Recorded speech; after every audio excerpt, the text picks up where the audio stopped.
Joining us. My name is Tomer Teller. I'm a lead program manager at Microsoft Defender ATP. And today I'm super excited to share with you how Microsoft reinvents threat and vulnerability management through a unique risk-based approach. Joining me on stage today is a special guest, Mark from Emirates, who was one of our early design partners and will take us through some of the use cases that Emirates have been using in their organization. Mark? Good morning, everybody. Quick background introduction for me. I head up the cybersecurity assurance function at the Emirates Group based out of Dubai. And in the last year or so, post-ATP deployment, we've been operationalizing the use of TVM in our environment. And as Thomas said this morning, we share a few case studies, use cases, and things that we specifically do in terms of endpoint vulnerability management, complementing our existing capabilities internally. As he said before, we work very closely with them to help develop the solution. This clearly benefits not just Microsoft, but also us, selfishly, and help to reinvent endpoint vulnerability management. So I'm excited to be here. Awesome. So in this presentation today, we'll walk you through how we're building threat and vulnerability management, how we're changing the landscape, what are the core pillars, how does it work, and of course, along with some cool demos and announcements. Now, if you're familiar with Windows Defender ATP, Microsoft Defender ATP, we have some great detection and response capabilities. We know how to detect a breach, and we know how to investigate and respond to that breach automatically. Now, what usually happens after a breach is that you bring an expert to the organization to do a root cause analysis and a security assessment to figure out exactly how the attacker got in the first place. So they will remediate it so that same breach or a similar breach won't happen again. Now, in fact, doing this kind of security assessment in advance is the best line of defense against these such of attacks. But unfortunately, when you're thinking about that, security monitoring solutions and vulnerability management solutions today are siloed. Different teams, different projects, different products, and different budgets. Now think about it. During a breach, wouldn't it be wonderful if the SecOps, who is investigating the security alerts and incident, would have insights into the vulnerabilities that existed on the machine during the breach? Obviously, that will aid him during the investigation.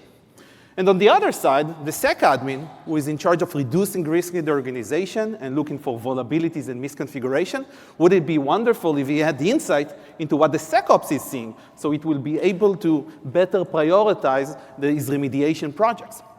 Now, this separation of duties between the SEC admins, the SecOps, and the IT admins who are actually fixing those vulnerabilities is what's causing the long delays between a vulnerability being detected and a vulnerability being remediated. And obviously, we want to fix it. So it only makes sense to bridge and marry between this set of signals, experience, capabilities, and personas. And this is exactly what we did with Microsoft Defender ATP when we introduced an integrated threat and vulnerability management solution. This is a best-of-breed threat and vulnerability solution that is on par with what you know, and is also best-of-suite, which complement all the other pillars in the MDATP suite. So in the next 40 minutes, I will show you some cool things that we have added into the platform, how the TVM works, what are the pillars, how do they work under the hood. But before we begin, here's a question for you. You're the security admin in the organization in charge of reducing risk, and you currently have around 99 vulnerabilities that you detected in the organization. Which one would you prioritize first, with a raise of hand? A, would it be the one that affects the most hosts? B, the one that got the highest media attention? It's all over the news. Okay, I see some hands. Or C, the one that had the most critical severity? Okay, great. I see a lot of hands. And most people would go with C, which makes a lot of sense. And I hope that by the end of this presentation, I will convince you that there is an alternative, option number D. But we'll have to wait and see. So when we started to talk to customers and trying to understand what are their challenges when you're running a vulnerability management program, what are your concerns about, we stumbled upon three main pain points. First of all, around the discovery of vulnerabilities and misconfigurations. Most of the solutions in the market today are still running a periodic scanning approach. And unfortunately, in the ways that our infrastructure are working today and being architected, the way that machines are going inside containers to the cloud, it's really hard for the scanner to get a complete picture of what's going on. So it has a lot of blind spots. So you can imagine that if tomorrow there's going to be WannaCry 2, The first thing you want to ask is, the $1 million is, how many machines are vulnerable? You run a scheduled task, and you hope that by the time the scheduled task hits, the machine will be up. So you run it again and again, and that's what it's scheduled. So obviously, you're missing the big picture, and you want to give answer right now. The second biggest challenge when we're talking about discovery is the static nature of the scanners. You imagine that the scanner connects to a machine today, pulls the information it needs in order to do the vulnerability assessment, and disconnects. And by that, missing a lot of critical information. What was executed on a machine? Who was executed in which permission? Did the application that was vulnerable actually execute on a machine? Did it loaded any suspicious modules which are vulnerable? The scanner misses all that juicy information, a lot of vulnerability that are hidden inside the entire stack. So obviously, discovery has a lot of issues. But even if you had the best discovery solution in the world, you're now stuck with one of the biggest challenges in the industry, which there's more and more vulnerabilities, more application on our desktops, more vulnerabilities being detected. And when we ask customers, OK, here's a long list of vulnerabilities. Which one do you fix first? The first thing they said was, we sorted by severity, and we're starting to tackle it from the top. Unfortunately, severity doesn't equal risk.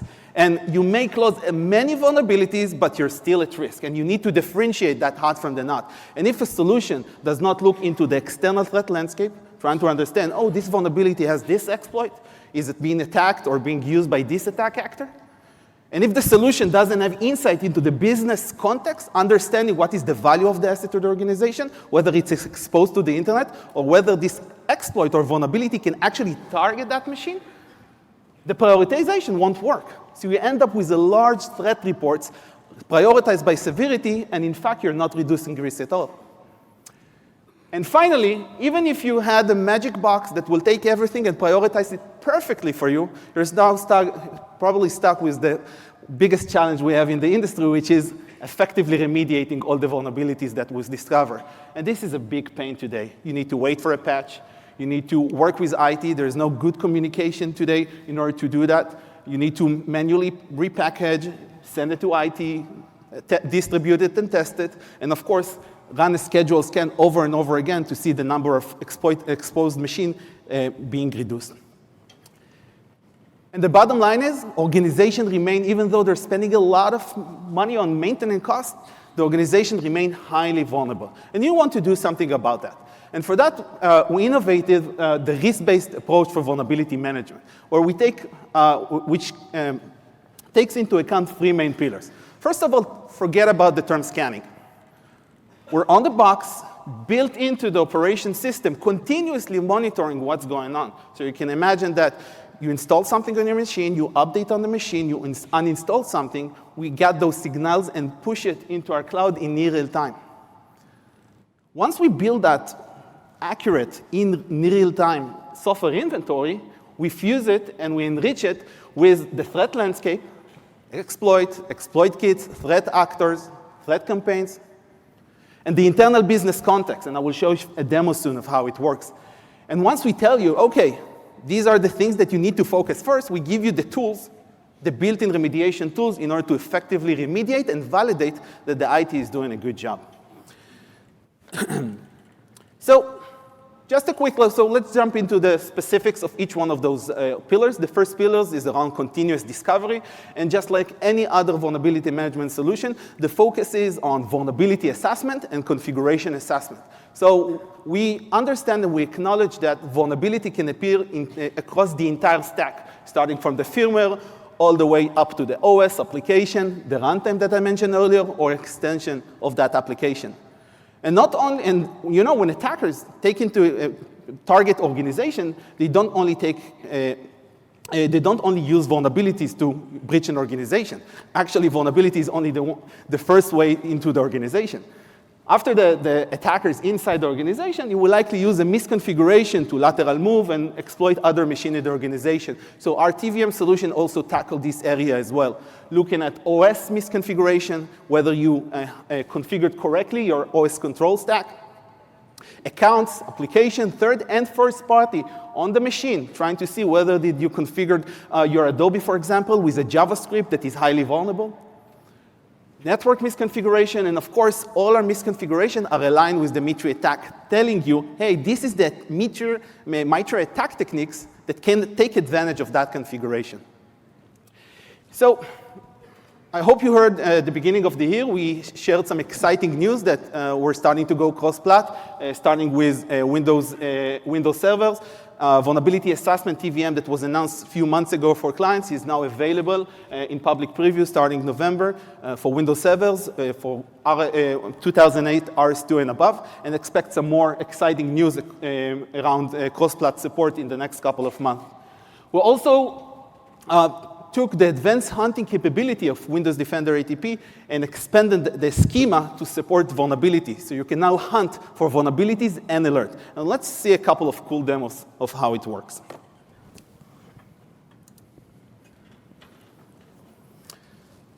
OK, so this is the main dashboard. We will get back to this main dashboard soon. But just like any other, any good vulnerability management solution, you first start with a up-to-date, real-time, and accurate software inventory. So this software inventory that we offer as part of TVM is continuously being updated. So you can imagine that one of you installs something on your box. A few minutes later, you're supposed to see that new application being loaded. So in this specific tenant, we can see that we have a lot of software that is installed. We can see the name, the vendor, the number of weaknesses. We can dive into specifically into one of those software where we can see the security recommendations. Essentially, we're taking all the weaknesses and vulnerabilities that we discovered on that machine. In this case, this machine doesn't have the latest edge security patches, so it's vulnerable to these security vulnerabilities. And obviously, you don't want to fix each one of the vulnerabilities. So what we're doing is we're giving you one actionable security recommendation on how to fix all these vulnerabilities. You can actually see the machines that are vulnerable. You can see the version distribution, obviously different versions installed on different machines. And you can see, of course, the missing KBs, whether there's missing security updates on that machine. So if you go back, we can actually go and see the entire organization security recommendation. That's a list that we continuously generate and add as we discover new weaknesses and vulnerabilities in the organization. And you can actually go see and sort it and filter it out. You can look for configuration changes, software updates, software uninstall, and many more that we're adding. Finally, if you don't want to play around with security and weaknesses, you can actually go to advanced hunting and start hunting for vulnerabilities and alerts. So what we did was we added a new set of tables over here to the schema, which allows you to do a triage and hunting on vulnerabilities and alert on the machine. So let me show you a quick query that I have here in hand. This query, what it does is it looks for all the machines that has critical vulnerability, in this case CVSR score that is higher than 7, which has a public exploit and also have security alerts. This is the power of combining the signals of SecOps and vulnerability management. So we can actually see what alerts exist and which vulnerability exists. It allows us to have faster prioritization. So we can run the query, get the results, and understand exactly which machines are vulnerable in the organization. And this is a good piece of functionality, and we use it internally as well to complement what our security operations center does. It's a good piece of kit where we provide info back to them, so kind of sharing the load. Cool. So Mark, what kind of, if you can share a little bit with the crowd, what kind of detection and discover capabilities are you using today in Emirates? I mean, typically we start on the weaknesses page. The weaknesses page. Take a look, see what's kicking around in terms of new CVs. See what's new, what's out there, what's around in the organization. We use this to ask the million-dollar question that I'm always asked as soon as I walk in the office when a new CV is hit the wire, which is my boss comes to me and goes, how exposed are we? This is how I tell how exposed are we, and then following the next question, which is always, how long is it going to take to get patched? So this is typically where we use this internally. The second use case that we use this is obviously back to software. The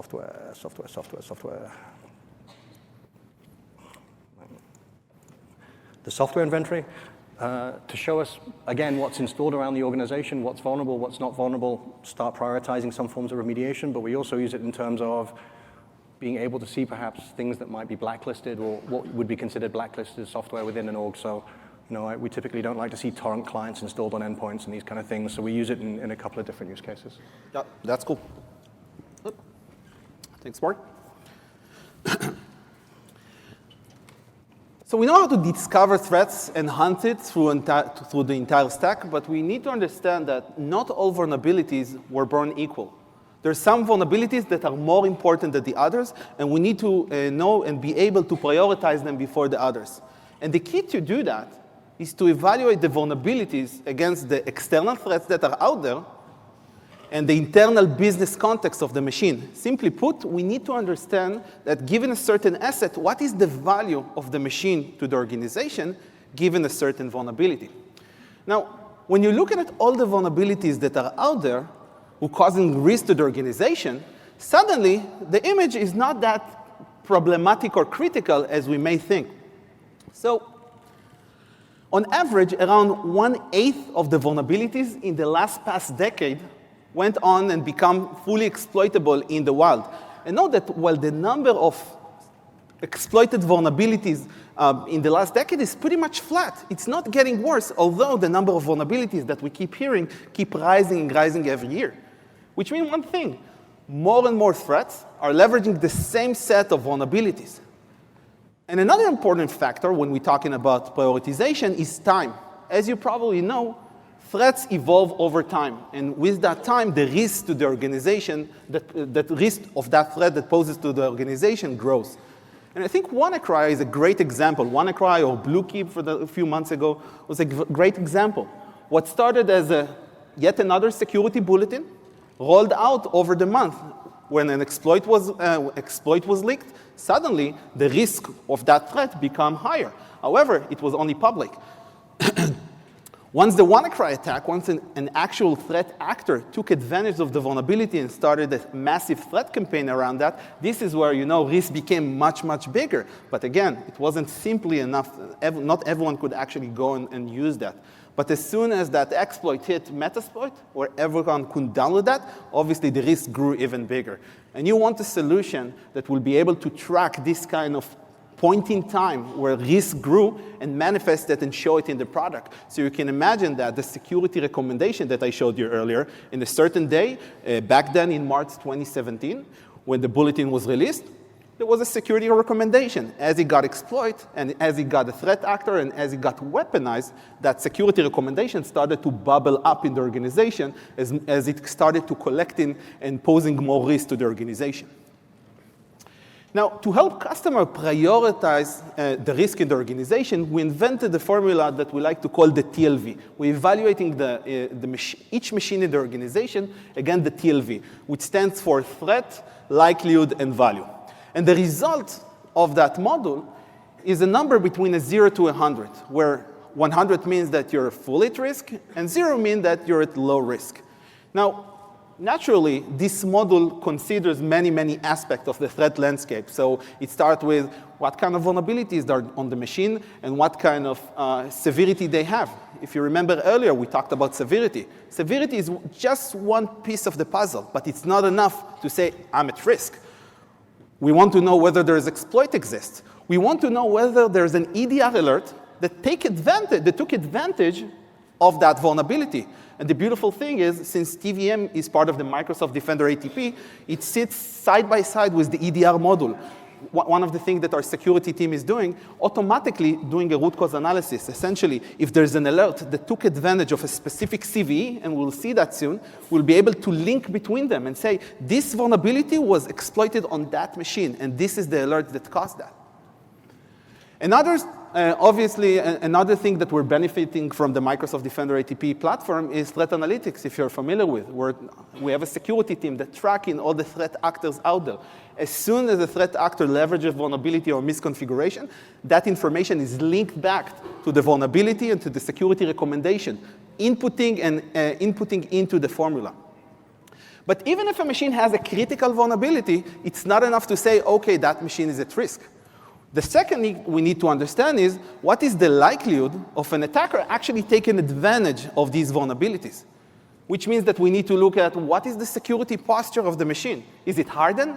Is it hardened against those specific vulnerabilities that exist? So you can imagine two machines, two machines with the same vulnerability. One has exploit guard on, the other one not. We're going to evaluate those vulnerabilities, and we're going to say, this one is not at risk, this one it is, because that exploit guard. And telling you, you want to reduce that risk, turn on exploit guard. That was just a simple example. We also want to understand what is the network exposure of that machine. Is it internet facing? Obviously, it has the likelihood of attacking it is bigger, the attack surface is bigger. Is there any exploit that was attempted in the network against that vulnerability? If it was, of course, that machine likelihood of being the next victim is high. And even if we know that the machine is fully vulnerable and the likelihood of attacking it is high, the next thing and the final thing we need to do is trying to understand what is the value of the machine. If it will be impacted, what will be the impact to the organization? So in this case, we need to look at trying to understand whether this machine is a high-value asset, crown jewel analysis, dependency analysis, whether there's two machines, one is a low value assets and the one is high-value assets, are they sitting in the same subnet? If they are and they can communicate with each other, obviously we're in greater risk. So let's look at a couple of examples and see how we're doing smart prioritization within our product. So let's get back to our hunting query over here. So we can see that it returned a set of machines. Let's go into one of those machines. So first of all, over here on the top right, you can actually see the security assessment. In this case, we can see that the exposure level is medium, 42 out of 100. It's getting a bit critical. We can actually go and surf and see the security recommendation, which recommendation actually causing that number to grow. We can see the software inventory, the actual software vulnerabilities. And if you actually want to see, okay, this is only one machine, where are the entire, what is the exposure of my entire organization, you can actually go back to the main dashboard. And in the main dashboard, you can see the exposure score. This is the average of all the machines in the organization. And you can imagine that at some point of time when you're here at Ignite, it could be 6, and next week when you come back home, it's suddenly 32. Why? Perhaps that new WannaCry 2 just burst and poses risk to the organization. But of course, if you're mitigated, that number will be a little bit lower. So Mark, how do you benefit from some of these prioritization capabilities in the product in Emirates? So I mean, we use the dashboard as our general go-to daily sanity check to kind of have a look and see what's going on in the organization. Has anything popped out during the night? What's going on? See if anything's jumped and try and figure out why it's jumped, if it's jumped. But then prioritization we mostly do based around security recommendations, right? So we do this in a number of different ways. First thing we take a look at is the number of exposed machines, what the status is, are the threats around. You know, again, as you said, not all vulnerabilities are created equally. I mean, we also look to the standard patching cadence of the organization. So if a standard Windows patch needs to be deployed, it's not something we're going to prioritize as it's going to be picked up within the next few weeks. What we're really looking at is kind of targeted remediation and the prioritization based on that. Very important to us, I don't know if you can see here, let's try and zoom in here, are the threat insights. So this is threat insights links back to CVEs, known exploits in the wild, and the one that you really don't want to see is breach insights. If that's red, then ATP has picked up that an exploit has been used on that machine. So that's kind of the big red button that you don't want to really kind of have lit up in your organization.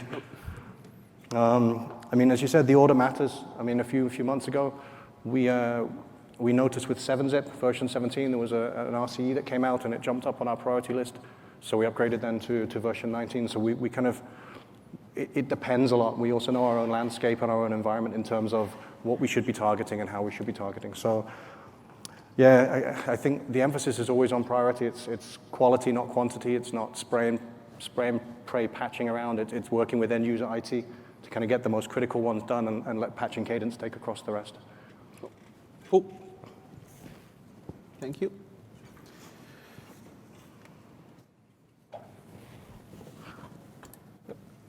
So we know how to prioritize vulnerabilities. We know how to discover them.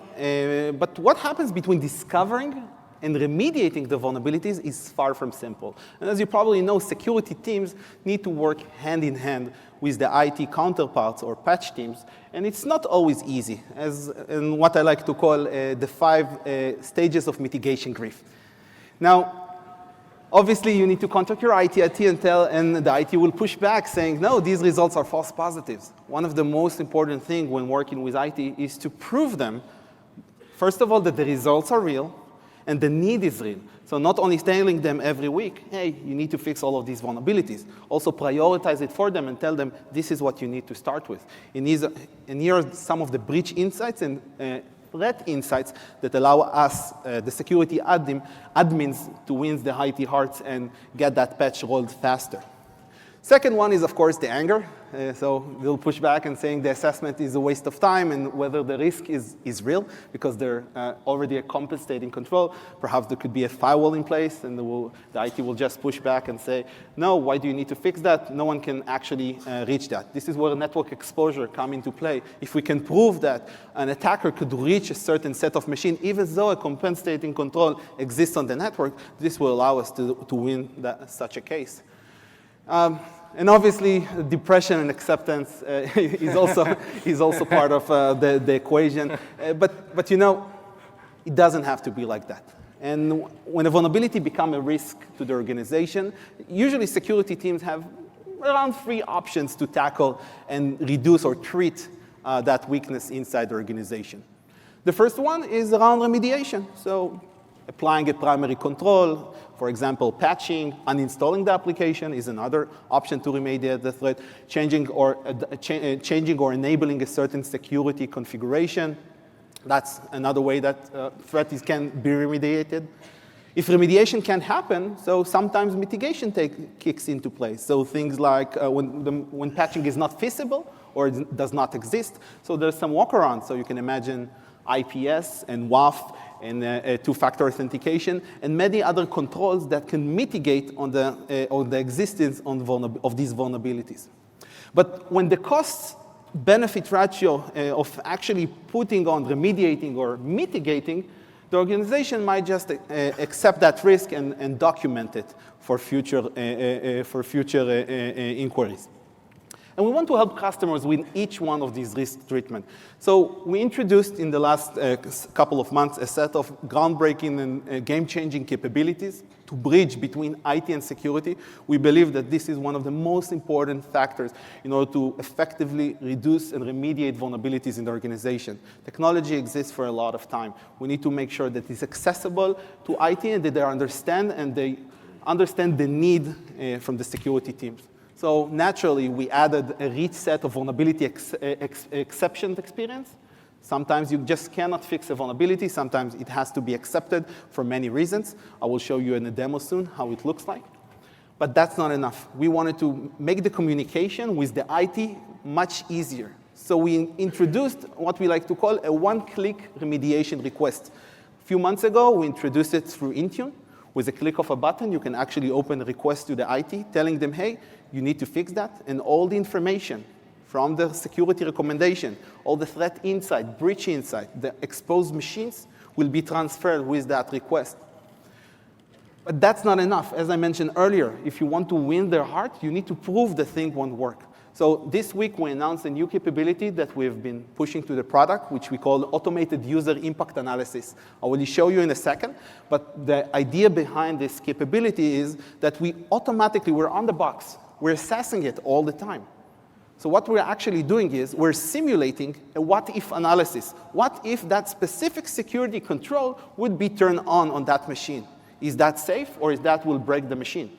So we look back 30 days, we calculate it, and we give you exactly the set of machines that won't be break. And you can take that information along with the entire insight that we generated and send it over to IT, showing them, hey, there's a real threat, there's a real need, it's not a false positive, we prioritize for you, and it won't break things. Again, helping you winning that case and work together with IT, not against them. Obviously, Intune is just one way where you can open and communicate with IT. This week, we also introduced our integration with ServiceNow. With a click of a button, you can actually open a change management ticket to IT with all the information. I will show a demo of that. But most importantly, we don't want to leave you in the dark, right? Sometimes you just send and forget an IT and telling them, fix that. But in order to know whether the remediation was actually implemented on the machine, you need to scan again, over and over again. Since we're, again, in the box, in real time collecting information, we can actually see in a progress bar, which I will show you, how remediation is being applied by the IT. So you can imagine that you will send a remediation request and a progress bar showing you how machines are getting fixed. Let's see a couple of demos around our remediation capabilities in the product. Great. So if we go back to the security recommendation page earlier, we can see that we have a lot of security recommendation and many types. Let's focus on the configuration change ones. You can click on that, and let's search. Let's go into one of those. What you can actually see over here, I'll zoom in, is that we added this new capability that is rolling into public preview this month, which we call the user impact analysis. This is based on the telemetry that is collected, looking back 30 days, we calculate whether it's risky to turn on this specific ASR rule on the machine. In this case, we can see that there's no expected user productivity. You can actually go and say, OK, I want to open the tickets to IT only on those machines, scoping it to the machines that won't break. If you want to, let's do an example of how we open a security recommendation. Let's say that there's a critical vulnerability in Firefox. I can search for it. I can click on the security recommendation. I can, of course, apply a set of exception and justification. But I can also click here and click on remediation options. Here I can choose how do I want to communicate with the IT. So last year, as I mentioned, we added Intune capabilities, and now we're also adding ServiceNow. With a click of a button, you can just set the priority, select the due date when IT should fix it, when is the due date, add a special note, and submit that request. What will happen under the hood is we're collecting the update Firefox security recommendation with all the insights, the vulnerability, the threat insights, the breach insights, and generating a ticket for the IT. Let's quickly go and see how it looks like. So we'll go over here to the remediation page.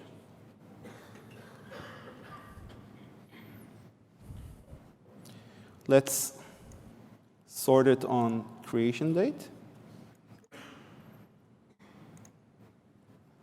So we can see that new update. We can see that it's currently pending in ServiceNow. We can actually view the ticket. It will pivot and go directly into ServiceNow. So you can actually work hand in hand with your IT counterparts to make sure that everything is fixed. And the beautiful thing I mentioned earlier is that you have this progress bar that allows you to watch in near real time how a security patch or a configuration change is being implemented in the organization. So you can imagine asking the IT to fix Firefox now. An hour from now, they will see, they will test it, they will push it, and the progress bar will go up and up as the machines are reporting that are getting healed. And this is pretty cool. Yeah, no, I mean, this is kind of the way we use it as well, for very much for targeted remediation and also then critical remediation tracking. I think the nice thing about this is that it is always on. As soon as IT roll out a patch, we immediately get the visibility. We see machines as they're being patched. We know what's not patched, so we can chat with them. And I think key here is, again, working with the IT teams. You know, as soon as you open a ticket, KPIs start kicking in, people start getting upset, work starts piling up. So it's, again, we target remediation pretty heavily. This obviously drives communication with IT pretty well for us. So now when we're having our conversations around critical patching or security patching kind of that falls outside of Cadence, they understand why we're doing it, and they understand where the need is coming from, because we can show it's not a false positive, there is risk. And again, for things like security configuration changes, it's going to be nice to be able to sit there and say, this is not going to break something, so that they can go ahead and start patching. And then finally, we just keep an eye on our standard patch management process to make sure it's working and tweak it if we see things are not being done as needed. It's a good piece of kit. Awesome.